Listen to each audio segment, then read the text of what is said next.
Techies hobbies. So ഇന്ന് ഞാൻ വേറൊരു ആൻഡ്രോയിഡ് വീഡിയോ ആയിട്ടാണ് വന്നിരിക്കുന്നത്. നിങ്ങൾ വിചാരിക്കും എനിക്കൊരു വണ്ടിയുള്ള, പക്ഷെ എന്തിനാ 2 ആൻഡ്രോയിഡ് സിസ്റ്റം എന്ന്. ഓക്കെ, ഞാൻ യൂണോ മിൻഡയുടെ 2GB 16GB Android system upgrade ചെയ്തിരുന്നു വണ്ടിയിൽ.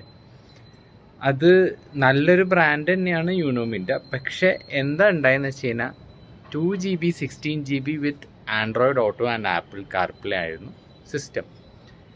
അതിൽ എനിക്ക് ഇഷ്യൂസ് ഫേസ് ചെയ്യാൻ തുടങ്ങി, ഹാങ് ആവാൻ തുടങ്ങി. ലൈക്ക് ഇടയ്ക്ക് നമ്മൾ വണ്ടി ഓൺ ചെയ്യുമ്പോൾ സിസ്റ്റം ഹാങ് ആയി. അപ്പോൾ നമ്മൾ ഒന്നില്ലെങ്കിൽ റീസെറ്റ് ചെയ്യുക, അല്ലെങ്കിൽ ഓഫ് ചെയ്ത് ഓൺ ചെയ്യുക, അങ്ങനെയൊക്കെ ചെയ്ത് കഴിഞ്ഞാൽ വർക്കാവും. പക്ഷേ ഇതൊരു റെഗുലറായിട്ട് വന്നു തുടങ്ങിയപ്പോൾ ഞാൻ അവരെ കോണ്ടാക്ട് ചെയ്തു. ദർശൻ കാർ ഷോപ്പിനെ കോണ്ടാക്ട് ചെയ്തു, അതുപോലെ യൂണോ മിൻഡേനെയും കോണ്ടാക്ട് ചെയ്തു. അവരുടെ റെസൊല്യൂഷൻ എന്താണെന്ന് വെച്ച് കഴിഞ്ഞാൽ റീസെറ്റ് ചെയ്യാനാണ് യൂണോ മിൻഡക്കാർ പറയണത്. പക്ഷെ അതൊരു പെർമനൻറ്റ് സൊല്യൂഷനായി തോന്നുന്നില്ല. അവരുടെ മെയിൻ ഇഷ്യൂ ഈ ആൻഡ്രോയിഡ് ഓട്ടോ ആണ്. ആൻഡ്രോയിഡ് ഓട്ടോയിൽ വണ്ടി സ്റ്റക്ക് ആവുമായിരുന്നു ആൻഡ്രോയിഡ് ഓട്ടോ ഓൺ ചെയ്യുമ്പോൾ. പിന്നെ ഞാൻ ആക്ച്വലി ഇത് റീസെറ്റ് ചെയ്തു, ഫാക്ടറി റീസെറ്റ് ചെയ്തു. എന്നിട്ട് ഒരു സോഫ്റ്റ്വെയർ പോലും അതിൽ ഇൻസ്റ്റാൾ ചെയ്തിട്ടില്ല, ഒന്നും അതിൽ ട്രാൻസ്ഫറോ ഒന്നും ചെയ്തിട്ടില്ല. സ്റ്റോക്ക് സിസ്റ്റം ആയിട്ട് പോലും അത് സ്റ്റക്ക് ആവുകയാണ്. അങ്ങനെ ഞാൻ ദർശൻ്റെ അടുത്ത് സംസാരിച്ചപ്പോൾ മൂപ്പര് ഒരു സജസ്റ്റ് ചെയ്തു, സിസ്റ്റം എക്സ്ചേഞ്ച് ചെയ്യാം, ബെറ്റർ സ്പെക്കുള്ള 4GB 32GBയുടെ സിസ്റ്റം സജസ്റ്റ് ചെയ്യാൻ എന്ന് പറഞ്ഞു. അങ്ങനെ 2 സിസ്റ്റമാണ് എനിക്ക് സജസ്റ്റ് ചെയ്തത്. ഒന്ന് ഷാർപ്പ് എന്ന് പറഞ്ഞിട്ടുള്ള ബ്രാൻഡ്, അറിയാമല്ലോ, നിങ്ങൾക്കെല്ലാം അറിയാം. ഷാർപ്പ് ഒരു ഓൾഡ് ബ്രാൻഡാണ്. അവരുടെ ആൻഡ്രോയിഡ് ഉണ്ട് 4GB 32GBയുടെ. അതും ആപ്പിൾ കാർപ്ലേയും ആൻഡ്രോയിഡ് ഓട്ടോ ഒക്കെ ഉള്ളത് തന്നെയാണ്.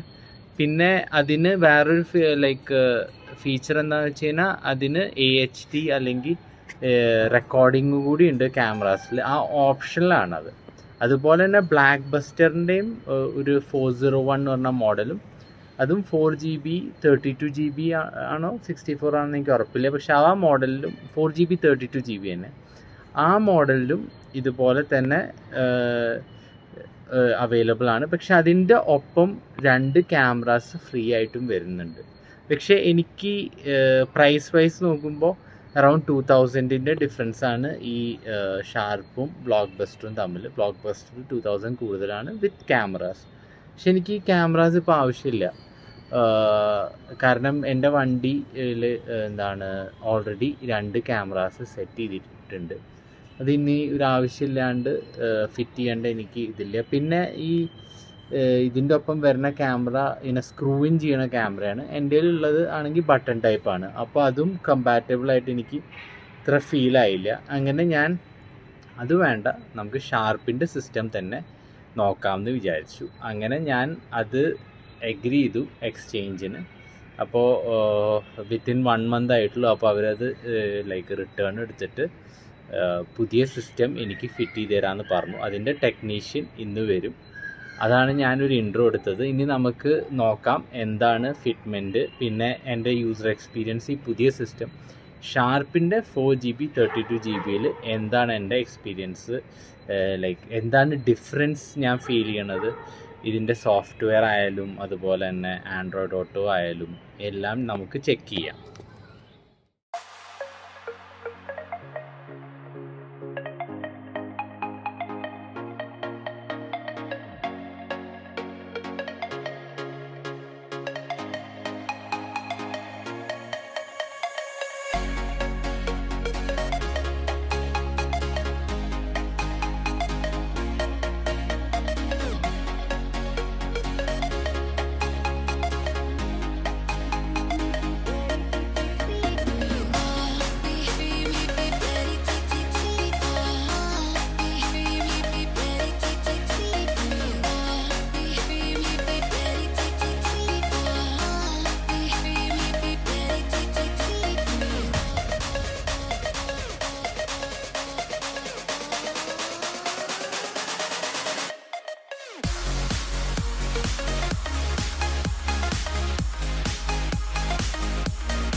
Nightmares creep while you and me repeat. This bittersweet heat is suffocating.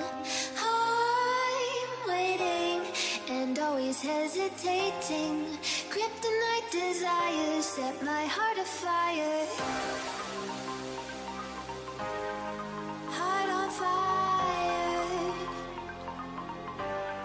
Set my heart afire.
Suffocating. I'm waiting and always hesitating.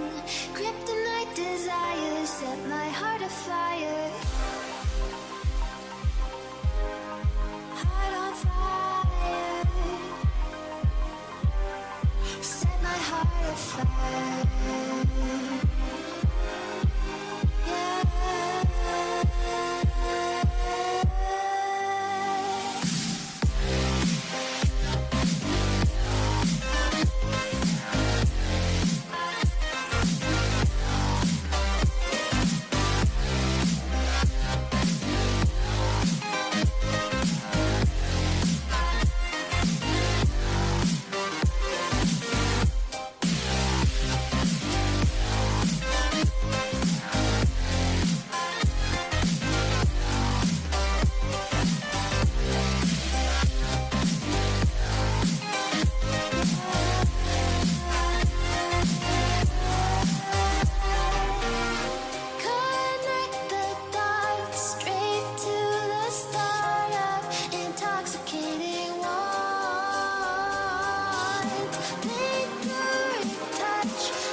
ഇപ്പോൾ വർക്ക് കഴിഞ്ഞു, ആൻഡ്രോയിഡ് ഫിറ്റ്മെൻ്റ് ഒക്കെ കഴിഞ്ഞു. അത് കഴിഞ്ഞ ഉടനെ തന്നെ ഞാൻ ഇൻറ്റീരിയേഴ്സ് റാപ്പ് ചെയ്യിപ്പിച്ചു. പിന്നെ സ്ക്രീൻ ഗാർഡ് ഞാൻ സ്ട്രെയിറ്റ് പോയിട്ട് ഒട്ടിപ്പിച്ചു. അപ്പോൾ നമുക്ക് കാണാം എങ്ങനെയുണ്ട് സിസ്റ്റം എന്ന്. അപ്പോൾ സ്റ്റാർട്ട് ചെയ്ത ഉടനെ തന്നെ ഷാർപ്പ് എന്ന് പറഞ്ഞിട്ട് ഇവരുടെ സ്റ്റാർട്ടപ്പ് ലോഗോ വന്നു. ഷാർപ്പിൻ്റെ സിസ്റ്റമാണ്, അറിയാലോ. പിന്നെ ഒരു ആൻഡ്രോയിഡ് ഇത് വന്നു. ഇതെനിക്ക് തോന്നുന്നത് മാറ്റാമെന്ന് തോന്നുന്നു. വേണമെങ്കിൽ ഹോണ്ട ആക്കാം, ആൻഡ്രോയിഡ് വേണ്ടാന്നുണ്ടെങ്കിൽ ഹോണ്ട ആക്കാം. എനിവേ, ഇതാണ് ബൂട്ട് ചെയ്ത് ലോഡ് ചെയ്ത സ്ക്രീൻ. ഇത് നിങ്ങൾ എൻ്റെ മുമ്പത്തെ യൂണോമിൻ്റെ വീഡിയോ കണ്ടിട്ടുണ്ടെങ്കിൽ ഈ ഇൻ്റർഫേസ് നിങ്ങൾക്ക് ഓർമ്മ ഉണ്ടാവുമെന്ന് വിചാരിക്കുന്നു. ആക്ച്വലി ഇത് പറയുകയാണെങ്കിൽ ഇതിൻ്റെ ബിൽഡ് ക്വാളിറ്റിയും യൂസർ ഇൻ്റർഫേസ് ഓപ്ഷൻസും ഒക്കെ എക്സാക്ട്ലി യൂണോമിൻ്റെയുടെ സിസ്റ്റമാണ്. എനിക്ക് തോന്നുന്ന എല്ലാ ആൻഡ്രോയിഡ് സിസ്റ്റവും ഇതുപോലെ യൂണോമിൻ്റെ അല്ലെങ്കിൽ ഷാർപ്പ് ആയാലും വേറെ ഏത് ബ്രാൻഡ് ആയാലും ഈ hardware is exactly the same. ആ hardware as in exterior exactly same ഫിനിഷാണ് മിക്കവരും. ചിലയിലൊരു ചെറിയൊരു സിൽവർ ഇതുണ്ടാവുമെന്ന് മാത്രം. ഏകദേശം ബിൽഡ് ക്വാളിറ്റി ഒക്കെ സെയിം ആയിരിക്കും. ആകെ വരുന്നത് സ്പെക്കിലാണ്. അപ്പം നിങ്ങൾ മേടിക്കുകയാണെങ്കിൽ ബ്രാൻഡിൻ്റെ കാട്ടിയും കൂടുതൽ സ്പെക്കാണ് നോക്കേണ്ടതെന്നാണ് എനിക്ക് മനസ്സിലായത്. പിന്നെ ബ്രാൻഡ് നോക്കാനുള്ളതിൻ്റെ മെയിൻ റീസൺ ഇതിൻ്റെ ആഫ്റ്റർ മാർക്കറ്റ് അല്ലെ ആഫ്റ്റർ സെയിൽ സർവീസാണ്. അവരുടെ സർവീസ് എന്തെങ്കിലും ഇഷ്യൂ പറ്റുകയാണെങ്കിൽ സർവീസിൻ്റെ ഇത് മാത്രമാണ് അറിയേണ്ടത്. ഇപ്പോൾ ഇത് ഈ സിസ്റ്റം നോക്കുകയാണെങ്കിൽ നല്ല ഫ്ലൂയിഡിക്കാണ്. ഇതിൻ്റെ ഡിഫറൻസ് എന്താണെന്ന് വെച്ച് കഴിഞ്ഞാൽ, ഒന്ന് ഇത് 4GB 32GB ആണ്, മറ്റേത് 2GB 16GB ആയിരുന്നു, ഇത് 4GB 32GB ആണ്. പിന്നെ അതുകൊണ്ട് ഇത് സ്റ്റക്ക് ആവലൊക്കെ കമ്പാരിറ്റീവ്ലി ലൈക്ക് ഇതുവരെ ഒന്നും ഉണ്ടായിട്ടില്ല, വളരെ കുറവാണ്. പിന്നെ നെക്സ്റ്റ് ഇതിൽ അഡ്വാൻറ്റേജ് ഇത് DSP ഉണ്ട് ഇതിൽ. സോ മ്യൂസിക്കിലും എനിക്ക് സൗണ്ട് ക്വാളിറ്റിയിലും നല്ലൊരു ഡിഫറൻസ് തോന്നി, ഡിജിറ്റൽ സിഗ്നൽ പ്രോസസ്സിങ്ങിലുണ്ട്. ഇപ്പോൾ ഇതിൻ്റെ ഫ്രണ്ട് ക്യാമറ എടുത്താൽ കാണാൻ പറ്റും, നല്ല ക്ലാരിറ്റി ഉണ്ട്. അതുപോലെ ഇപ്പം ഞാൻ റിവേഴ്സിൽ ഇടുകയെന്നിരിക്കുക, റിവേഴ്സ് ക്യാമറ സിമിലർലി കാണാൻ പറ്റും. റിവേഴ്സ് ക്യാമറ എനേബിൾ ചെയ്യാൻ ഇതിലെന്തോ സെറ്റിംഗ് ചെയ്യേണ്ടി വന്നു. കാരണം എന്താണെന്ന് വെച്ച് കഴിഞ്ഞാൽ ഇതിൻ്റെ യൂഷ്വലി ഫ്രണ്ടും ഇതും HD ക്യാമറ എന്ന് പറഞ്ഞിട്ടുള്ള റെക്കോർഡിങ് അടക്കമുള്ള ഫീച്ചർ ഇതിലുണ്ട്. പക്ഷേ എൻ്റെ ഉണ്ടായിരുന്ന ക്യാമറ നോർമൽ HD ക്യാമറാസ് ആയതുകൊണ്ട് അത് നമുക്ക് ഉപയോഗിക്കണമല്ലോ, HD ക്യാമറയെ നമുക്ക് ഉപയോഗിക്കണമല്ലോ. അതുകൊണ്ട് പിന്നെ ഈ സിസ്റ്റത്തിൽ വേറൊരു ഇത് ഞാൻ നോട്ടീസ് ചെയ്ത്, ഇതിൻ്റെ ഈ ബാക്ക് ബട്ടൺ പ്രസ് ആവാൻ കുറച്ച് ബുദ്ധിമുട്ടുണ്ട്. അപ്പോൾ ഇതാണ് ഞാൻ യൂസ് ചെയ്യേണ്ടത് കൂടുതൽ. അത് മാത്രമേ ഒരു ഇത് തോന്നിയുള്ളൂ. ബാക്കി സിസ്റ്റം ഫ്ലൂയിഡിക്കാണ്, അത്യാവശ്യം നല്ല സ്പീഡുണ്ട്. ഇപ്പോൾ റേഡിയോ വെച്ചാലും റേഡിയോയുടെ റേഡിയോയുടെ ഒരു ഇത് ഞാൻ കണ്ടത്, എല്ലാ സ്റ്റേഷനും ഈ സെർച്ച് അമർത്തി കഴിഞ്ഞാൽ ഓട്ടോമാറ്റിക്കലി റീഡ് ചെയ്തിട്ട് നമുക്ക് ഭയങ്കര ഇത് മറ്റേതിൽ ഇങ്ങനത്തെ ഒരു ഇൻ്റർഫേസ് ആയിരുന്നില്ല. അതുകൊണ്ട് അത് കുറച്ചുകൂടിയും നന്നായി തോന്നി. പിന്നെ എന്താണ് വേറെ നോക്കുകയാണെങ്കിൽ കാർ സെറ്റിങ്സ് ഉണ്ട്, റിവേഴ്സ് മിറർ, അങ്ങനെ പല സെറ്റിങ്സും ഉണ്ട്. ഇതിന് എനിക്ക് ആൻഡ്രോയിഡ് ഓട്ടോയിൽ ഞാൻ കണക്ട് ചെയ്ത് നോക്കിയിട്ടില്ല, അത് ചെക്ക് ചെയ്യണം ഇനി ആൻഡ്രോയിഡ് ഓട്ടോയുടെ അത്. പക്ഷേ അതെൻ്റെ മറ്റേ ടെക്നീഷ്യൻ ആൻഡ്രോയിഡ് ഓട്ടോയിൽ കണക്ട് ചെയ്തിട്ടുള്ളത് ഞാൻ ഓൾറെഡി വീഡിയോ എടുത്തിട്ടുണ്ട്. അത് മറ്റേത് ഞാൻ അൺപെയർ ചെയ്തിട്ട് ഒന്ന് കണക്ട് ചെയ്തപ്പോൾ തന്നെ ഉടനെ കണക്റ്റായി. ഇതാണ് ആൻഡ്രോയിഡ് ഓട്ടോ. മറ്റേ ഇതിൽ പോലെയല്ല, ഭയങ്കര എനിക്ക് തോന്നി ഭയങ്കര മേജർ ഡിഫറൻസ് ഉണ്ട്. ഫാസ്റ്റാണ് കുറച്ചുകൂടി. ഓക്കെ, ലോഡാവാൻ ഒരു ചെറിയൊരു ഇതുണ്ട്, ഡിലേ ഉണ്ട്. പക്ഷേ മറ്റേത് കംപ്ലീറ്റ്ലി സ്റ്റക്ക് ആവുമായിരുന്നു, ഇത് അങ്ങനെയല്ല. നമ്മുടെ മേജർ ഇതിൻ്റെ യൂസ് നമ്മുടെ ആപ്സ് ഇതിൽ യൂസ് ചെയ്യാൻ പറ്റുന്നതാണ്, ആമസോൺ മ്യൂസിക്കും ആപ്സും. അത് മറ്റേതിൽ കോൺഫിഗർ ചെയ്യുകയാണെങ്കിൽ യൂസ് ചെയ്യാം. ബട്ട് ഇൻ എ വേ ഇത് എനിക്ക് ഈ സിസ്റ്റം മച്ച് ബെറ്റർ ആയിട്ട് തോന്നി. About car device, Android version 11 തന്നെയാണ് ഇതിനും വരുന്നത്. ആൻഡ്രോയിഡ് 10 ആയിരിക്കും എന്നാണ് ഞാൻ വിചാരിച്ചത്. പിന്നെ Ram 4GB 32GB. So this is good. Overall ഞാൻ ഹാപ്പിയാണ് സിസ്റ്റം പെർഫോമൻസും ഇതും. അപ്പോൾ നിങ്ങളുടെ അഭിപ്രായം പറയുക. And please like, share and subscribe. Thank you.